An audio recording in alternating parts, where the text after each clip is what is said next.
In 2015, we began to write the most successful story in the history of ŠKODA Motorsport. A story of thousands of rally and stage wins, world championship titles and national champions trophies. But with all those achievements comes commitment. A commitment to imprinting this winning DNA on the next generation of the ŠKODA FABIA rally car. Because the show must go on. It was a big challenge to develop a new car as we started from the scratch.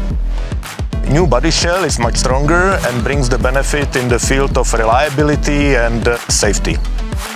Serial car has as well a lot of beneficial aerodynamic features, and we were working to refine them and use them in positive way in the rally car too.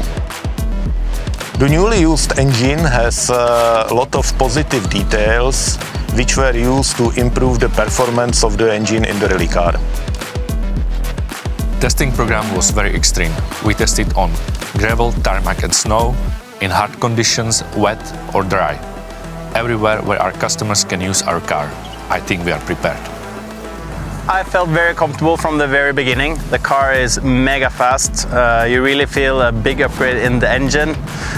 We've been doing loads of testing and the car has been extremely reliable already from the beginning. It was really challenging for the whole ŠKODA Motorsport team, but I think my colleagues did a great job, and I think all the customers in the future will be happy with our new car. The new Fabia is as tough as always, but it is faster than ever.